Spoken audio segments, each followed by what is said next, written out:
Cumprimento o irmão Gloriosa da paz do Senhor. Bem, muito feliz, muito alegre, né? Estamos nos alegrando na presença do Senhor. Uma festa, nos alegrar e adorar o Senhor. É maravilhoso.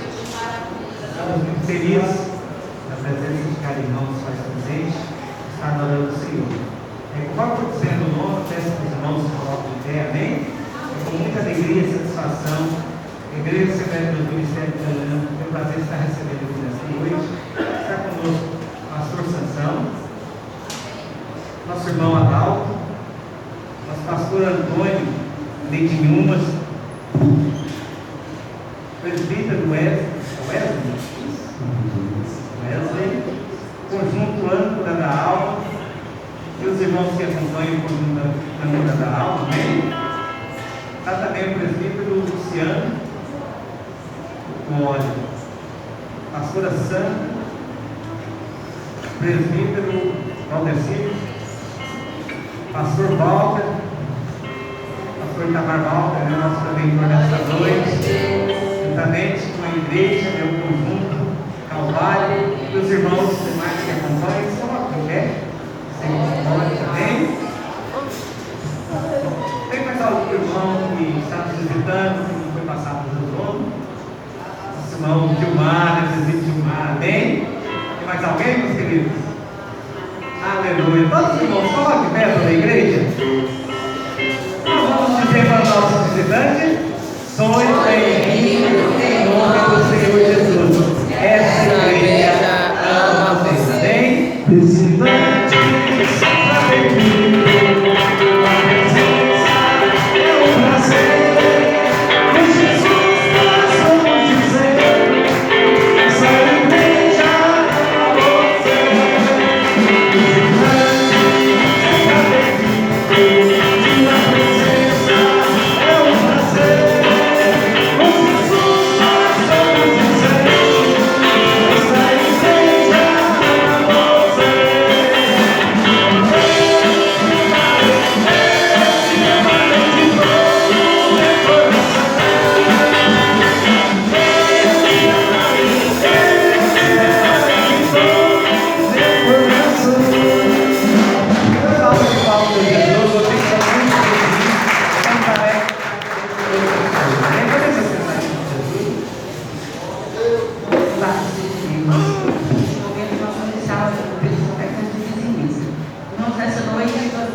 Aí você não vai passar no envelope, você coloca o sua oferta, tira o número, né, e guarda o sorteio depois da negativa.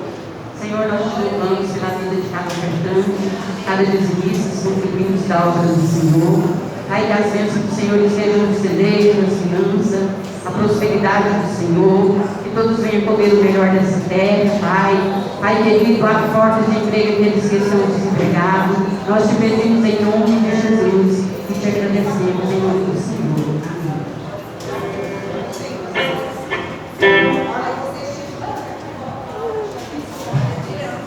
A alegria está no coração, vem na cabeça de Jesus. A verdadeira paz só tem aquele que já conhece Jesus.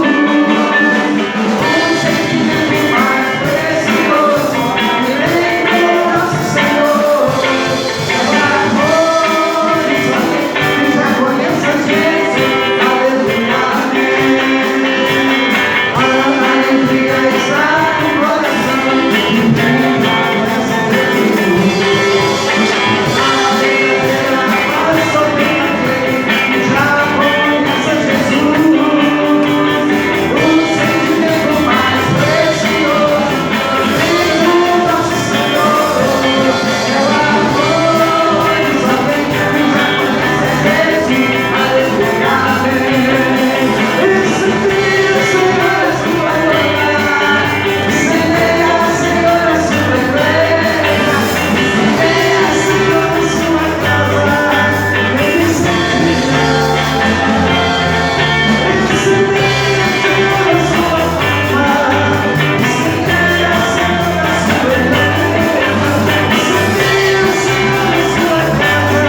Câmara Municipal possa trazer a palavra de Deus para os nossos corações.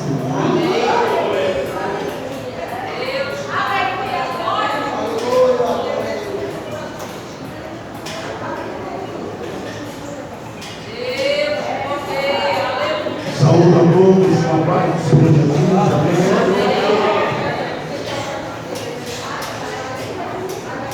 Estou grato a Deus em poder retornar a essa casa para juntos bendizermos o nome do Senhor, adorarmos e também meditar na sua santa palavra.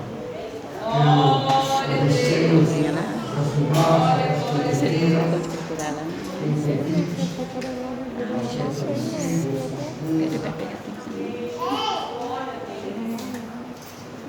Mariana, esposo, e todos os demais, saudando aqui o pastor Sansão, um salve a todos os outros, convidados, membros, visitantes. Louva a Deus, muitíssimo por essa oportunidade. Abra comigo sua Bíblia no livro da Epístola de Tiago,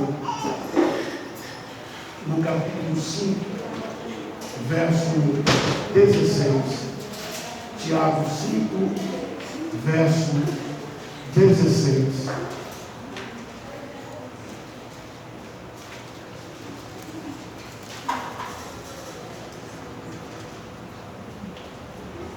O texto diz: confessai as vossas culpas uns aos outros e orai uns pelos outros, para que sareis. A oração feita pelo justo pode muito em seus efeitos.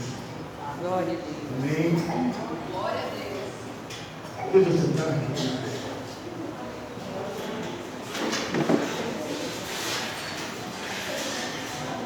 Devo confessar aos irmãos que quando tive contato com esse tema, e sempre acontece assim comigo, eu me preocupo, eu busco em Deus uma orientação, porque todas as vezes que deparamos com uma festividade, um evento, um culto, que há um tema,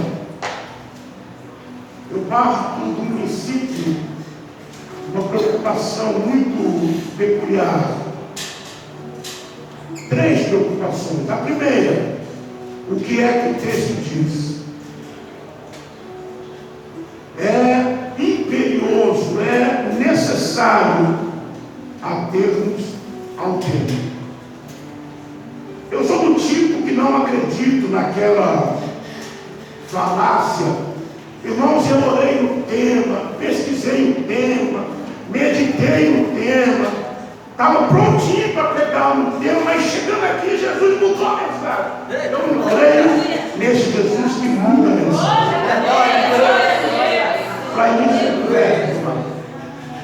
Porque o Deus que usou, não sei quem, se foi o pastor, se foi a pastora, se foi o vice-pastor, se foi um grupo, o Deus que usou estes para escolher esse tema, eu não sei se foi há um mês atrás, se foi há 2 meses, ou se foi há 1 ano atrás, esse Deus sabia exatamente quem estaria pregando aqui e quem estaria ouvindo aí, porque se eu não creio nisso, eu não creio na onisciência de Deus, um Deus que vai mudando. Olha, eu esperava 30 pessoas, mas foram 50, eu tenho que mudar. Eu esperava Joaquim e Manuel, mas foi Antônio e Francisco, eu tenho que mudar. Não!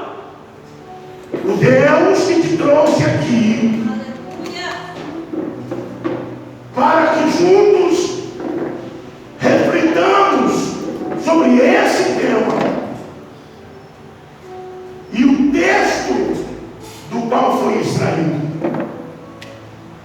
Então, seguindo o tema imperioso. Mas aí vem uma segunda preocupação. Quando escolher um tema, qual expectativa. O que queriam ou querem de fato ouvir, discorrer. Como é a morte, como é a necessidade. Porque eu não posso simplesmente pincelar aqui um texto e dizer: Senhor, fala comigo aqui, só aqui, porque eu estaria limitando. Então eu preciso tentar, isso só é possível em oração, entender as motivações. E por último, não menos importante, é que Deus tenha misericórdia de mim e que eu seja obediente àquilo que Deus colocou no meu coração. Que eu me atenha somente àquilo que Deus falou comigo. O que Deus falou, rapidamente eu quero transmitir, e o que Deus não falou é porque não era para ser falado. O contexto aqui é a oração da fé. Mas o texto, o versículo que lemos, como é possível um versículo pequeno como esse trazer tantas questões e falar de coisas tão profundas, necessárias, fundamentais para a vida cristã? Então, para ficar um pouco mais compreensível, eu vou falar de duas coisas: confissão e intercessão. Porque embora o texto fale de oração e fale de cura, cura aqui não é primordial. Cura aqui é consequência. O texto diz: confessai as vossas culpas. Algumas versões diz: confessai os vossos pecados uns aos outros e orai uns pelos outros. Então, para início de conversa, eu quero citar Provérbios 28:13. Se o texto diz confessar, então vamos confessar. Esse texto diz: o que encobre as suas transgressões nunca prosperará, mas quem confessa e deixa alcançará misericórdia. Esse é o princípio. Confissão é o princípio da vida cristã. Não tem como prosperar na vida cristã, não tem como avançar na vida cristã, não tem como ser abençoado na vida cristã se nós não confessarmos os nossos pecados. E o texto, para complicar ainda um pouco mais, diz: confessai as vossas culpas ou pecados uns aos outros. Porque tem um grupinho, aqui não tem, mas por aí tem um grupinho que diz assim: eu falo com Deus e Deus me perdoa. Eu não preciso, eu não sou besta, não sou doido de confessar meus pecados para homem, comedor de feijão, de arroz como eu. Eu falo com Deus e me resolvo. Mentira. Isso é mentira do inimigo. O texto diz: confessai as vossas culpas uns aos outros. Se você não concorda com isso, rasga a Bíblia, volta para casa e esqueça a vida cristã. Confessai os vossos pecados uns aos outros. É fácil? Não é fácil. Dá medo? Dá medo. A gente fica inseguro? Fica. Fica preocupado? Fica. Vá que eu conto o meu pecado ou desabafo com o irmão, com a irmã, e ela conta para a torcida do Flamengo. Aonde que vai minha moral. Escuta aqui, o diabo é contrário à confissão. Escute isso, o inimigo é contrário à confissão. Ele não quer que você confesse. Pela mesma razão de Provérbios 28:13. Porque ele sabe que se você confessar, os seus pecados serão perdoados e você prosperará. Mas se você não confessar, vai passar a vida inteira encalacrado, a vida inteira enrolado, a vida inteira amarrado. Aí você vai dizer: eu não prospero, é culpa do governo. Eu não prospero porque eu ganho pouco. Eu não prospero porque eu não tenho oportunidade. Eu não prospero porque ninguém me ajuda. Que mentalidade é essa? Prosperidade não fala apenas de condição financeira. Prosperidade não fala apenas de conquistas humanas. Prosperidade é uma vida plena em Deus. Prosperidade é viver inteiramente em Deus. Prosperidade é ter uma casa, ter uma família, é ser feliz. Prosperidade é servir ao Senhor, é vir à igreja, é cantar louvores. Prosperidade é ter comunhão uns com os outros. Prosperidade é ter o nome escrito no livro da vida. Prosperidade é ter certeza que vai entrar nos céus e entrar pela porta, não por cima do muro, não pela portinhola, mas entrar pela porta. Confessar gera medo, incerteza, insegurança. Se eu confessar, eles vão saber que eu não sou tudo isso que pensavam que eu era. Se eu confessar, eu vou perder minha moral na igreja. Se eu confessar, eles não vão mais me considerar homem e mulher de Deus. Status. Eu não posso perder o status. É melhor entrar no céu sem status e perdoado do que ir para o inferno com status. Confessar os nossos pecados uns aos outros para que sareis. Glória a Deus. Outra falácia do inimigo: para que confessar? Deus conhece, Deus sabe tudo. Meia verdade, e meia verdade é mentira. Quando o inimigo insinua a você dizendo: não precisa confessar, porque Deus sabe tudo, Deus te compreende, Deus sabe as tuas fraquezas, Deus sabe as tuas limitações. E o diabo, ele cita a Bíblia. E tem crente que tem dificuldade de ouvir Bíblia da boca do pastor, mas tem facilidade de ouvir Bíblia da boca do diabo. E o diabo usa o texto dizendo: o cair é do homem, levantar é de Deus. Pode ficar tranquilo, isso vai passar. Irmãos, pecado não caduca. Pecado não é perdoado nem esquecido pelo tempo. Pecado não aposenta. Pecado não tira férias. Pecado só é perdoado se confessado e abandonado. Porque alguns confessam, mas continuam pecando. Confessam, mas continuam praticando. Confessam, mas continuam chafurdando no pecado. É preciso confessar, deixar e alcançar a misericórdia. Impedimentos à confissão. A confissão tira as máscaras. A confissão tira o status.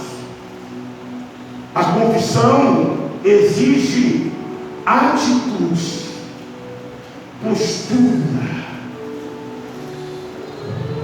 Me falo aqui da parábola do filho pródigo, Lucas 15, 11 e seguinte. Um pai tinha 2 filhos, você conhece a história. Estava tudo bem lá na fazenda, papai, mamãe, 2 filhos, servos e servas.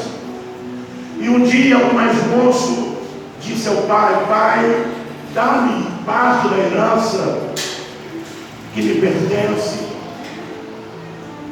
E o pai deu ao filho a parte da sua herança. E de todos os erros que esse menino cometeu, a meu ver, esse foi o pior deles, o mais desastroso dele. A vida dissoluta, a vida de esbanjação, a vida que ele levou foi apenas consequência. O seu principal erro foi um erro que eu e você cometemos. Ele tirou da mão do pai, que estava tão bem cuidado, tão bem guardado, para o futuro, para o crescimento, para a bênção, para a prosperidade. Ele tira da mão do pai o controle daquilo para o seu próprio controle. Quantos de nós já não fizemos isso? Tomamos de Deus a direção de alguma coisa, dizendo: a partir de hoje eu faço do meu jeito, a partir de hoje eu vou ser crente do meu jeito, a partir de hoje eu só faço o que eu quero, a partir de hoje eu só farei o que me der na cabeça, a partir de hoje, para onde apontar o meu nariz, é para lá que eu vou. São como palha levada ao vento, sem direção, sem rumo, porque tomou das mãos do pai a direção daquilo que tudo ia muito bem. E ele foi e gastou tudo, vivendo dissolutamente. Não vou aqui conjecturar ou inventar o que a Bíblia não diz. A Bíblia não diz com o que ele gastou. Imaginamos com o que. Mas a palavra dissolutamente explica. Gastou tudo de maneira irresponsável. Gastou tudo de maneira incoerente. Gastou tudo sem noção, sem postura, sem ética, sem princípios, sem regra, dissolutamente. Mas passaram alguns dias. Ei, porque os dias passam, meu irmão, minha irmã. Os dias vão passando, meu irmão e minha irmã. Aleluia. Ei, esse é o clamor. Os dias vão passando e você precisa se aperceber do seu real estado. Os dias foi passando e tudo ia muito bem, mas de repente veio fome naquela terra e ele já havia gastado tudo. E sobrou-lhe o emprego de cuidar de porcos e dividir com os porcos aquilo que ele comia. Veja que estado deplorável, disputando comida com porcos. Mas um certo dia, e desejo que esse dia chegue hoje na sua vida, desejo que esse dia seja também um dia na sua vida. Não é possível que vivamos sem que esse dia chegue para todos nós. Um certo dia ele caiu em si, e eu gosto demais desse texto, pastor Sansão, porque cair em si não é uma obra meramente humana. Cair em si é sim uma ação humana, mas com o auxílio do Espírito Santo. Só o Espírito Santo pode mostrar a mim e a você a realidade da nossa vida espiritual. Tem gente pensando que tem e que não tem. Pensa que ainda é rico e já está pobre. Pensa que ainda é filho de fazendeiro, mas está pobre. Pensa que ainda é, mas não é, que tem, mas não tem, que pode, mas não pode, e não cai em si. Não desconfia. Mas quando o Espírito Santo vem até nós, nós caímos em si. E o rapaz disse, caindo em si, disse o moço, levanta-me. Atitude. Falta atitude nas nossas vidas. Levanta-me e irei ter com meu pai. Decisão. Falta decisão na nossa vida. e dir-lhe-ei: Pai, pequei, falta confissão em nossas vidas. Pequei contra os céus e perante ti. Já não sou digno. Esta é a palavra que muitos de nós não conseguimos expressar. Não sou digno, porque sempre pensamos que somos. Sempre pensamos que somos perdoados, porque nós temos crédito com Deus. Somos perdoados, mesmo sem confessar, porque já fizemos muito para Deus. Tem crédito no céu. Eu posso pecar, pastor Sansão, porque eu tenho 50 anos de fé. Eu posso pecar porque eu já sofri demais por Jesus Cristo. Ei! E passado mais alguns dias, aquele moço fez tudo o que disse que faria. Aqui está outra vitória. Nós falamos demais e cumprimos de menos. Nós prometemos demais e obedecemos de menos. Final do ano está aí, e todo mundo tem uma promessa, tem um voto, e nós pastores até animamos, né? Porque dá a impressão que o ano que vem vai ser melhor, o povo mais unido, o povo mais aguerrido, o povo mais obediente, o povo menos fofoqueiro, menos intrigueiro. Vai ser uma bênção no ano que vem. Aí quando chega lá no mês de março, abril, mais junho, você percebe que são os mesmos problemas, porque são os mesmos crentes. E você agora que eu estou sendo bem logo no final de ano, para eu dar uma mexida e ver o que pode salvar. Aquele moço levantou e foi. E quando de longe o pai o avistou, o abraçou.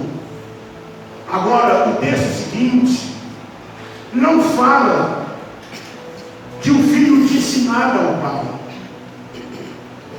porque neste caso ele já havia confessado antes, quando disse: levantar-me-ei, irei ter com meu pai, dir-lhe-ei: Pai, pequei contra o céu e perante ti. E o pai apenas o abraça, apenas o recebe. Tem pouco tempo, amados, mas eu preciso contar uma historinha. Eu disse para Laura que eu queria contar uma historinha. Eu dormi lá na aulinha. Uma historinha de criança. Eu era menino quando conheci essa história. É a história de Ana, de José e Maria, sempre José e Maria. Eu vou trocar hoje, é Lucas e Laura. Netinho da pastora. Lucas e Laura foram curtir as férias de final de ano na casa da vovó de mim. E foi uma festa, Lucas e Laura, na casa da vovó. Era numa chácara bonita, com muitas plantas, muitos animais. E aquilo era uma festa, né? Um certo dia, brincando pelo quintal, jogando pedra, né? O Lucas gosta de uma pedra. Jogando pedra. Uma pedra acerta a cabeça do pato da vovó divina e o pato cai duro, morto. Lucas olhou para um lado, olhou para o outro, pegou o pescoço do pato, puxou, abriu um buraco, enterrou o pato e seguiu fazendo as mesmas coisas. No dia seguinte, Lucas levantou, Laura levantou e já iam brincar. Aí a Laura disse: vem ti. Ela fala assim: vem ti. Vem aqui. Lucas, você hoje não vai brincar. Você hoje não vai subir na árvore. Você hoje não vai nadar no córrego. Você hoje vai trabalhar e fazer alguns deveres na casa. Por que eu vou fazer? Porque eu vi que você matou o pato. E eu vou contar para a vovó. E o que era uma férias de alegria passou a ser um tormento. Porque toda hora a Laurinha dizia: vou contar para